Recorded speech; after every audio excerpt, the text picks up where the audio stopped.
What is up, guys? Spot MMA here. This weekend, the UFC returns to Serbia for the first time in, I think, like 10 years, something like that. At least since COVID, I know that for sure. Haven't gone there, so maybe 2018, so maybe it's like 8 years, 7 years, something like that. And the card is, it's not great. You know, I'm not gonna sugarcoat it. It's not a great card. A lot of guys making their debuts, a couple of stinkers, but hey, it's serviceable. You know, it's not. Yeah, it's a serviceable card. I'll give it like a 6.5 out of 10, something like that. But enough yapping. Let's get right into it. Starting with the main event. Earl Smedic versus D-Rod Daniel Rodriguez. This is a sick fight, man. It really is. Earl Smedic, of course, coming off that fucking amazing KO against, what's his name? I know it. Jeff Neal, of course. And Daniel Rodriguez just was in a Mexican prison for 6 months. So he's just getting out of prison. This is his first fight since then. Before he hasn't fought in like a year, I think, when he fought Kevin Holland and beat him in a sick fight. Yeah, it's literally been over a year since he's fought. And he's coming off literally 6 months in a jail. Where, you know, if you can watch the Joe Rogan Experience podcast he did with him where he talks about it.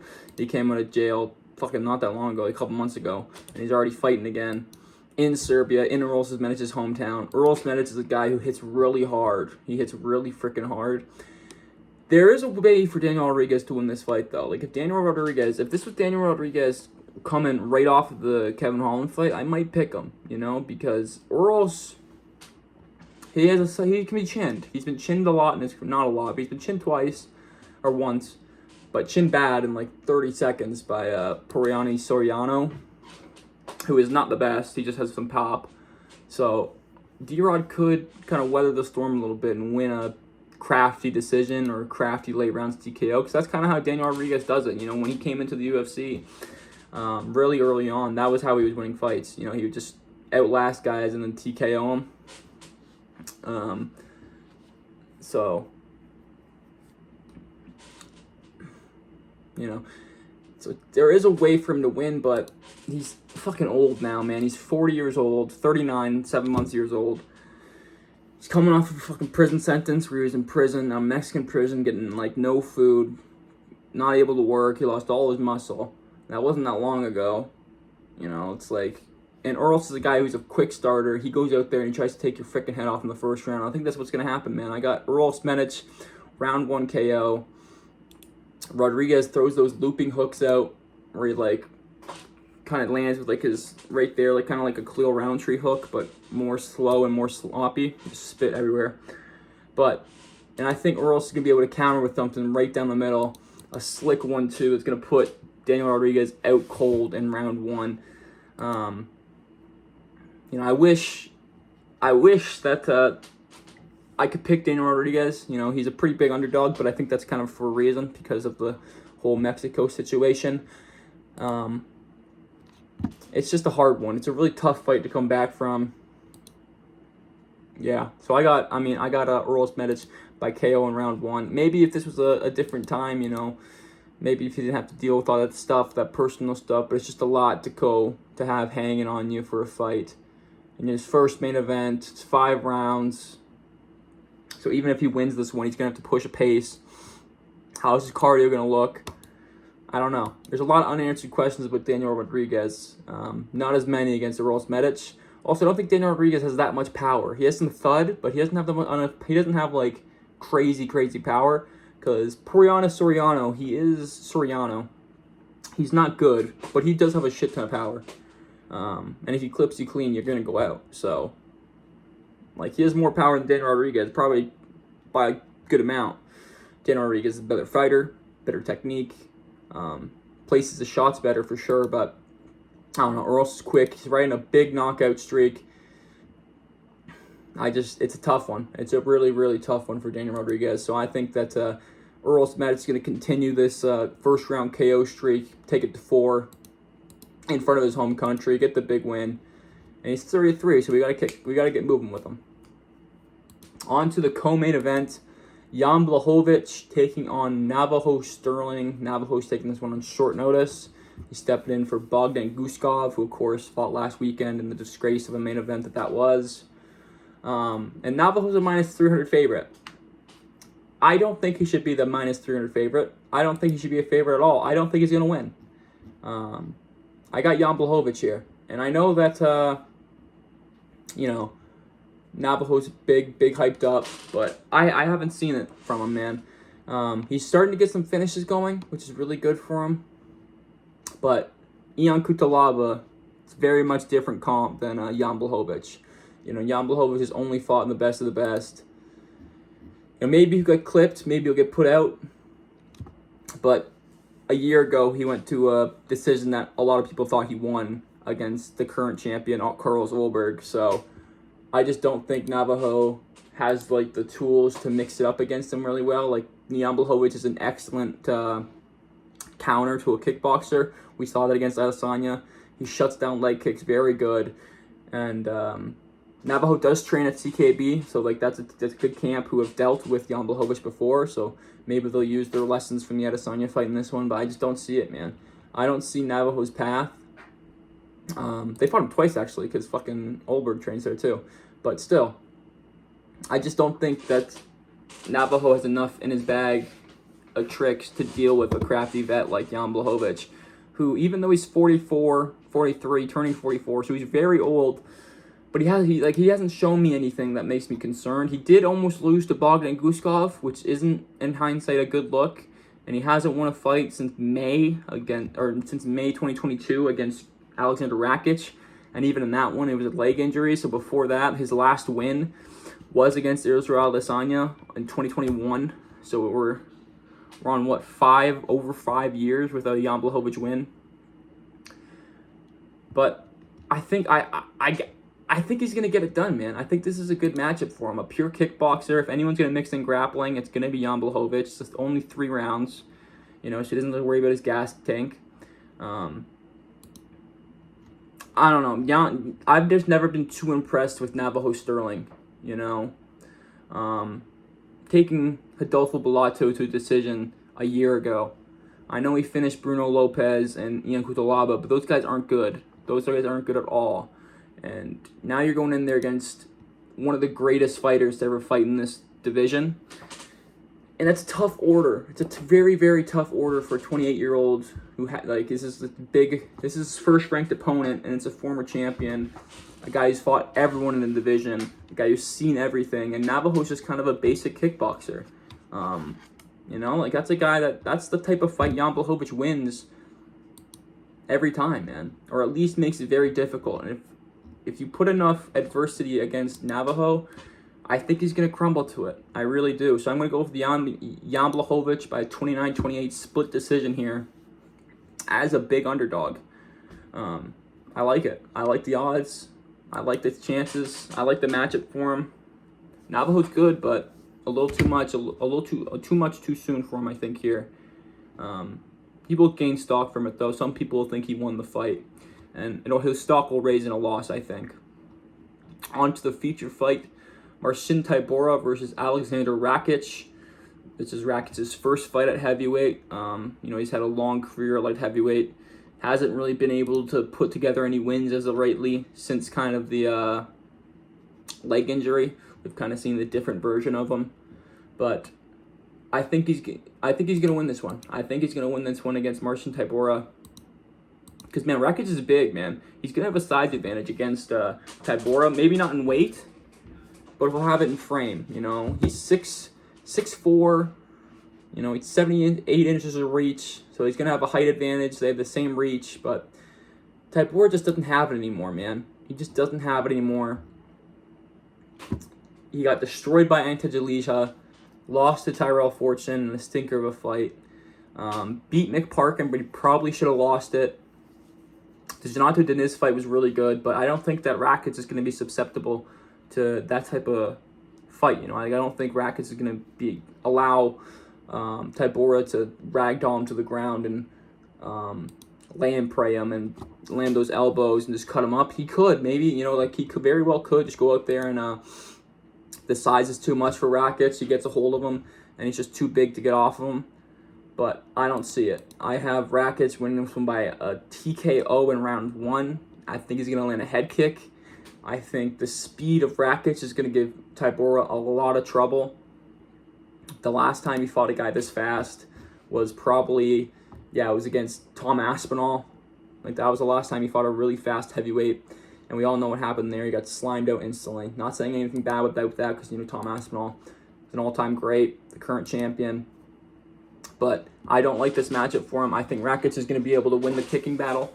I don't think Tybura is going to be able to get him down. And I think he's just going to look like a fat slob in the feet against Rakic. He will be teeing off against him, putting on a striking masterclass, kicking him to the legs, kicking him to the body, keeping the jab going.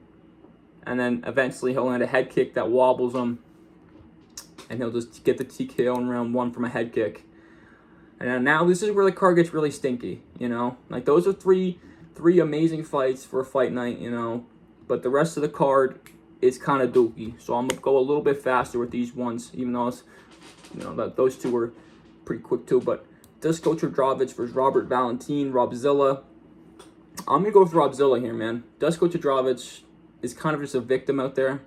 And Robert Valentin has very big pop. He has a lot of pop in his hands. Even though he's not the best himself, he can get out-grappled.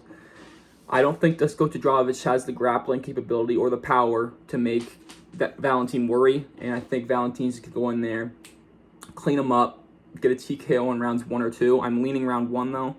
So, there we go. Robert Valentin, round 1 KO. On to Valisto El Chapo versus Gilbert Abina. El Chapo is making his UFC debut, and I have seen some of these guys' fights. He's a fucking madman. I will say that. He just fucking throws hands. So I'm a little scared that Gilbert might walk him into something. But that being said, it is Gilbert Arena, and he sucks, and he probably shouldn't be in the UFC. So I'm going to go with El Chapo by first round KO, blitzes him, just puts a lot of pepper on him. On to Milos Jakic versus Noah Gunyan. Both these guys are making their debut. The main card opener. I don't know why this is the main card opener. There's some pretty decent fights in the prelims that I would definitely put above these two fights that are here. So I don't know why. I get why El Chapo and Trajovic are on the main cards because they're both from Serbia. But this has no business being the main card opener. And I'm gonna go with Noah Gunyan, the Frenchman, over Milos Janic. Milos Janic does have a fight against Alex Oliveira, who used to fight in the UFC. He just completely destroyed him, but Alex Oliveira is a fucking old man. And Noah's younger. He has a lot of finishes. He's 9-2. I just think he's gonna get him. He's on a five fight finish streak. I trusted him to show his have a little more speed with him. So yeah, I'm just kind of bullshitting this one. I honestly have zero clue who these guys are. Neither of them have fought in the UFC before. On to actual UFC fighters. Nice. Ludwig Klein versus Tufik Musayev. This is a good fight. I would probably have this one as like the 4th fight on the card. This should definitely be on the main card. This is the 4th best fight in the card. It's a 6th fight at lightweight. Tofik Musayev is a dirty cheat. I hate him. I hope he gets fucking destroyed. He cheated against Bahamondes a million times. Didn't get called on it at all. Ended up winning that fight. A very good fight. Very competitive fight. But Ignacio Bahamondes is very good. So that's a very good win for him to have. But Ludwig Klein, man. Ludwig Klein's on another level. He's on another level. He's out here getting out-grappled by Mateusz Gamrot, okay? He's coming off of that fight with Rebecca, which is a fucking great fight. He tore his knee in that fight, though, so this is a kind of a return fight for him. He injured his knee in that last one. But he's really good. He is really good, and I'm going to go with him by decision here. I don't think he has the pop to put away Tufik Musayev, but I think he can craft it up to a 29-28 unanimous decision. I also don't think Tufik Musayev is going to be able to cheat in this one because he doesn't have home turf advantage like he had in his last fight. This one's in Serbia. It's in Ludwig Klein's home country. They're going to be cheering him on. They're going to be wanting him to win. So the ref is definitely going to step in on that shit and not let him do any of that. On to the next fight, Mikel P. Oliveira versus Oban Elliott. Oh, the Welsh gangster, Oban Elliott. I'm a big believer in Oban Elliott. He's a huge underdog here. Not a huge underdog, but he's a very big underdog. I could see why. I mean, Michael Oliveira, he's a bad man. He's a bad man. Big fucking power on the feet. And I do worry for Oban Elliott in this one. I wish I could pick him in all my heart. I love him to death. I'll be cheering for him. Don't get me wrong. I hope he proves me wrong here. But I am going to go with Michael Oliveira by round 2 TKO. I just can't, I'm not going to say I can't trust Oban because he's very tech. You know what? Fuck it. I'm going to go with Oban Elliott decision. He's going to teach this young whippersnapper a couple of things. He was looking very good against Jordan Mikalev until he got hit in the eye and his eye shut. And if his eye doesn't shut in that fight, he probably wins it. I'm being real. Like, he was starting to pull away. It looked like he was going to get a finish. Seokhyun KO held him down for 3 rounds. Seokhyun KO is a very good wrestler. Just KO'd Basil Hafez with his shit. But I think he's going to go out there, show all the mixed martial arts in this one, mix it up, use his kicks, not let Michael Oliveira track him down against the cage. I think he's going to mix up the wrestling and just show a complete MMA performance here and get a 29-28 unanimous decision for Oban Elliott. There we go. He's also a big underdog, so those are my 2 underdogs there. On to Mark Volgodin versus Borislav Nikolic. Borislav is taking this one on short notice. This is his UFC debut. It's in his home country. He's fought some decent comp outside the UFC, but I just don't think that this is a good fight to take on short notice. Volgodin. I do think this is a tougher fight for Volgodin than his original opponent. I can't remember who it was. Let me check here. It was Josias Musaya. I think Volgodin would have destroyed him and TKO'd him. But this is a little more seasoned of a vet. This is a guy who's been around it for a bit. This is a tough opponent for Volgodin. But I think fighting Volgodin on short notice is a recipe for disaster because Volgodin, he's a very high output guy. He pushes the pace. He's kill or be killed. This guy's 5'9", though. That does scare me. This guy's very big. 5'9" for bantamweight. Volgodin's a very small bantamweight, so this one is tricky. I am going to go with Volgodin by decision, pushing the pace and breaking Borislav in the later 2 rounds. Maybe if this one was on a full camp, Borislav would win it, but I just think it's a bad matchup to take on short notice because Volgodin is just going to throw balls to the wall the whole time. He's going to let his nuts hang. He's going to big dick him. He's going to keep throwing at him. So I'm going to go with Volgodin by a 29-28 decision. On to Bogdangrad versus Denis Bazooka. This is a decent fight. I am going to go with Bogdangrad, the new look. Bogdangrad, growing out the hair, got the mustache going, looks very Australian now. So that's something. He's got some aura to him. He might be coming off the Luke Riley fight. Let me see. He is coming off the Luke Riley fight. Before that, a decision with Muhammad Naimov, who's very good. But in the Luke Riley fight, that was a devastating KO, a brutal KO. But you want to talk about a brutal KO? Let's talk about Denis Bazooka, who got fucking nuked in his last fight. Absolutely nuked, out cold by Marcio Barbosa. That was one of the most devastating KOs I think I've seen in a while. That thing was not pretty. That's going to be hard to come back from. And Bogdangrad is a gamer. He's all game. And he goes in there and he just fights. And I think he's going to mix it up, take down Denis Bazooka, and win by 3rd round TKO. Do the ground and pound, take him down, play the bongos on his head like this, and the ref has to step in. On to Mateusz Rebecki versus Kyle Prepolek. A Canadian boy. unfortunately for us Canadians out there, Kyle Prepolek is going to get fucking destroyed in the first round because he's not UFC caliber. He's in here because because Benoit St. Denis needed an opponent and they were in Canada, so they just called him up. And he did all right. He did get submitted in the second round, but that was BSD coming off of like 3 losses, so he played it a little safer. Didn't want to overextend. And then against Drew Dober, he went to a decision with Drew Dober. No, he got destroyed in the third round. That's what I thought. Did get fight of the night there. Did have a good scrap, but Rebecki is Drew Dober on steroids and much younger. He's a younger version of Drew Dober. He really is. Maybe not as much power, but subtract the power and add grappling because he's a sick grappler. And I do think he's going to go in there and destroy Kyle Prepolek in round 1 or 2. This is not good matchmaking at all. I'm gonna be real. Kyle Prepolek, if you're gonna keep him around, he should be getting some guy in his debut. He shouldn't be getting Rebecki, who's like just outside the rankings. Been fighting outside the rankings for the last like 3 years. Has been trying to get in the rankings. Just came off that fight against Ludwig Klein, I think. Or no, choked out against Grant Dawson.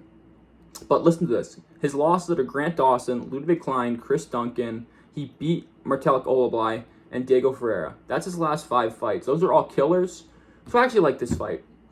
This is a good reset fight for Rebecki. Prepolek is just a lamb to the slaughter here. And yeah. On to Nina Masalashvich versus Haley Cohen. Haley Cohen is not good at all. She got fucking brutally KO'd in her last fight, like brutally KO'd. And that's, you don't usually see brutal KOs in women's MMA. And she got fucking brutally slapped. So I'm going to go with the Serbian native, Nina Musalovic, by TKO. I'll go TKO in round 3. On to the heavyweights, John Leka versus Alexander Popek. I'm going to go with Jovan Leka. He fought in the Contender Series before, won the Contender Series, didn't get signed because it was kind of a stinker of a fight. But it's, he's 10 years younger than Popek, and usually when you see this on the cards. Now, what I will say is on Tapology, Popek's listed as 6'2", and in his picture, he looks massive, and Jovan Leka is listed at 6'5", and in his picture, he looks like a chud. Like, he looks like a 5'11" meatball. So I guess Leka's going to have a big fucking frame advantage, so that helps me ease my prediction. He's also 10 years younger. Popek last fought at fucking 205 at light heavyweight, so it was a light heavyweight versus a heavyweight. Leka's going to frame max him, take him down, maul him, destroy him on the feet, destroy him everywhere, and get a first round TKO. And now on to Marina Spasvik versus Stefian Luciano. Stefiana is a favorite here. She's coming off of the win against Oliveira. I don't know how to say her first name. She did lose to Sam Hughes, had a split decision, but Sam Hughes is very good. And this is the other girl's debut. It's a tough debut. So I'm going to go with Stefiani Luciano by a decision, split decision. Yeah. Oh, I see now. Because Jovan Leka was supposed to fight a different guy who pulled out. It's the guy you get to show. Oh, okay. That makes sense. That makes more sense. Anyway, those are my picks. Quick recap of the picks here. Let me get to the card. So I'm going with Uros Medic by first round KO, Jan Blachowicz decision, Rakic first round KO, Robert Valentin first round KO, Vlaso Kipo first round KO, Noah Gunyan by decision. I think I said third round TKO, so we'll keep that. Ludwig Klein decision, Oban Elliott decision, Mark Vogeldean decision,